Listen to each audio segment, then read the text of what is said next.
Hey everyone, I'm Charlie and I'm joined here today by one of your next favourite artists. It is Naarm-based singer-songwriter Hassall. How are you doing? I'm doing great. Had a great day so far. How are you doing? Pretty good. We're chilling up here, as much as you can chill in this lovely weather we've got. It's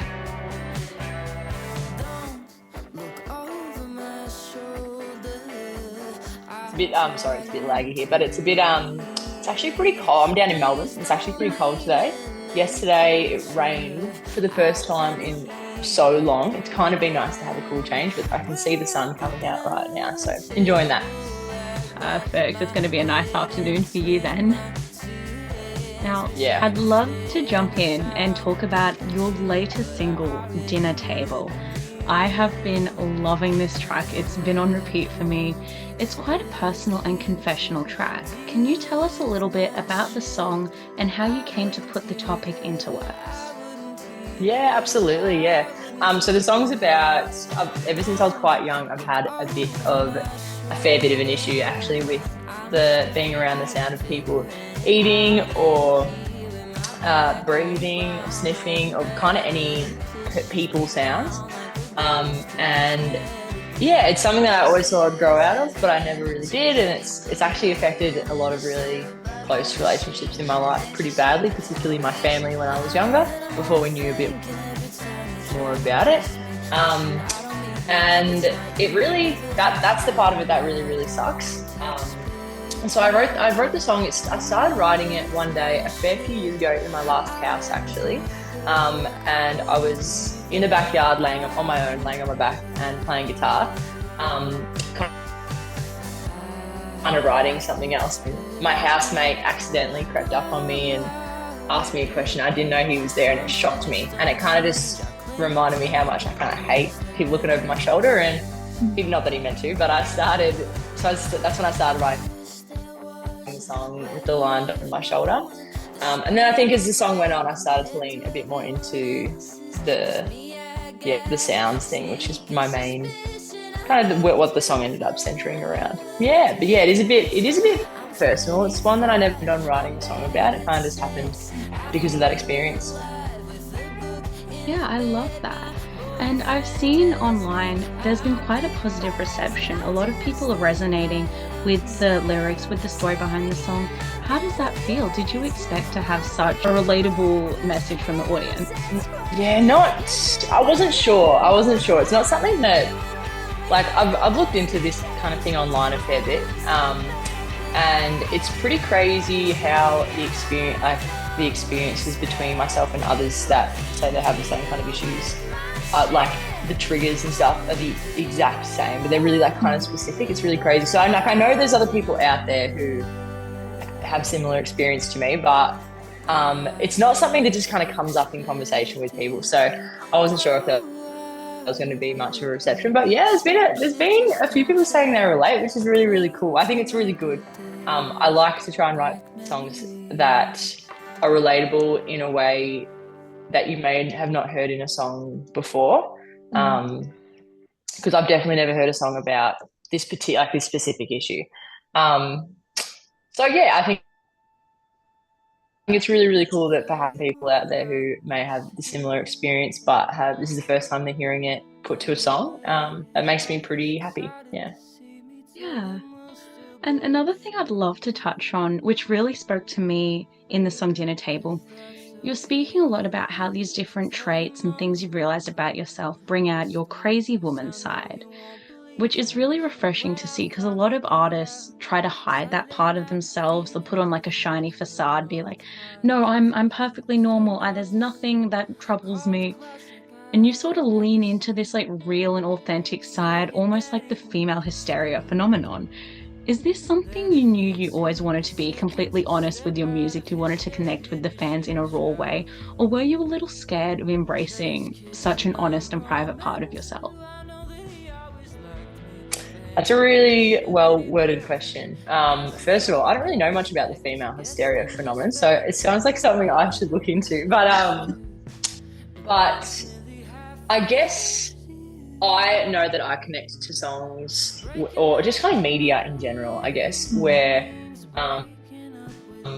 the creator or the artist is kind of putting their flaws first and foremost. And I feel like I connect to them more as artists as well. So it's definitely something that I want to be doing. Saying that, when I'm writing the songs, if I'm ever writing a song that's kind of this confessional and this personal, usually when I'm writing it, I'm not really thinking about anyone else but myself in the moment and just kind of feeling the feelings and going through that kind of cathartic process. So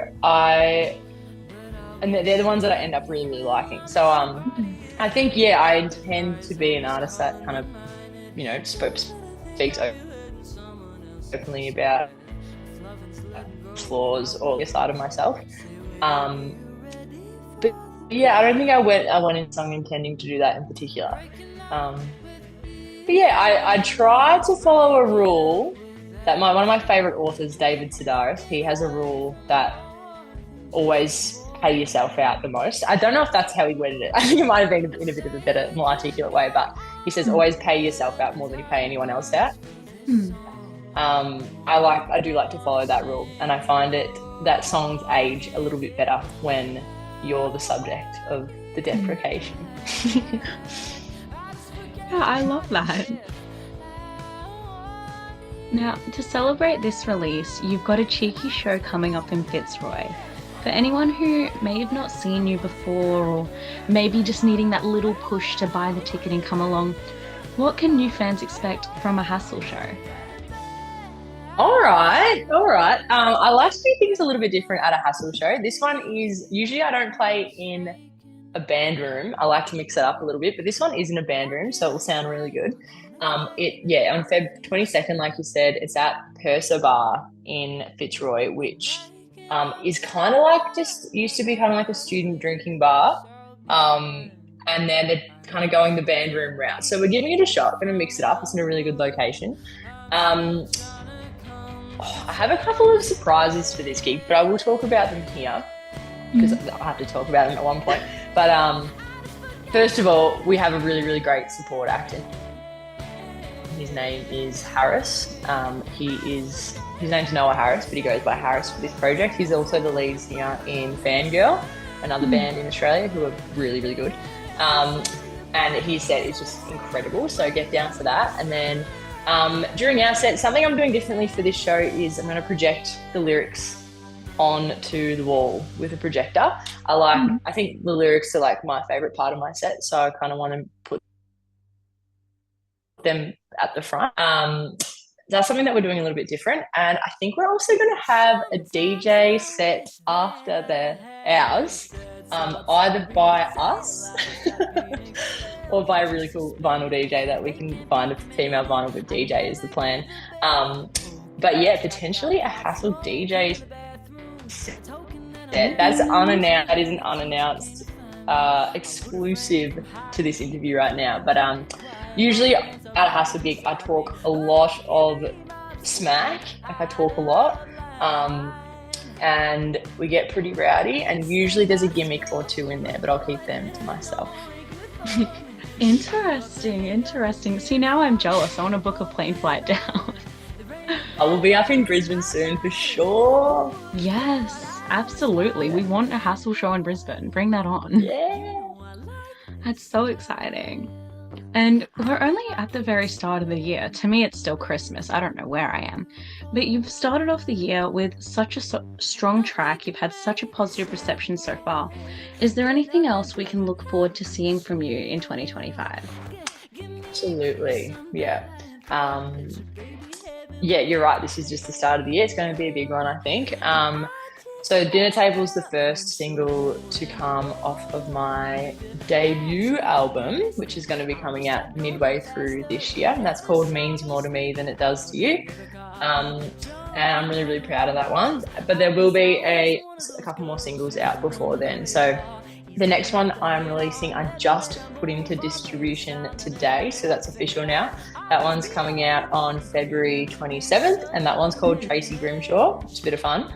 That one's next, and then there's going to be 2 more singles after that before the album. And yeah, I'm a really big fan of all of them. Hopefully a little album tour should be in the works. That'd be really great. That's the plan anyway. And after that, who knows?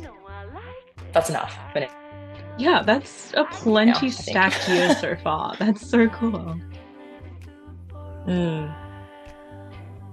I'm excited for Tracy Grimshaw. I'm hoping it's all above board. There's not going to be any public cancellations happening.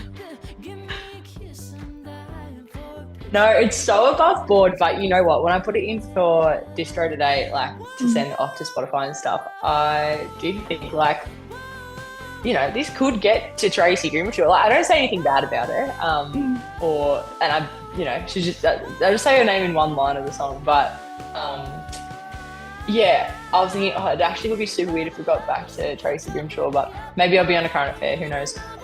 Could be your big break. Could be my biggest break. That's so exciting. Now, my favorite thing to ask and our final question today will be, who are your favorite acts in your local scene right now? Great question. In my local scene right now, I haven't been asked that in a while. There's definitely a couple. The one I mentioned before, Harris, that's Harris. He is incredible. That whole project's incredible, and Fangirl as well. His other band is really, really good. I love a friend of mine, Romany, is doing awesome stuff. Romany released, I think she's just planning to release her second album. I don't know if you've heard her music, but I'd check it out. I reckon you'd be a fan. And I think your fans would be a fan too.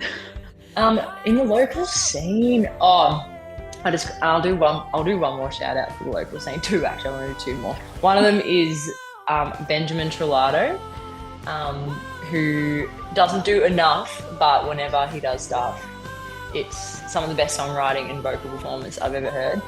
And my last shout out, I often say, is my favorite band ever, but their name is Hot Tubs Time Machine, and it's two guys. Do you know them? Yes. Yeah, they're so good.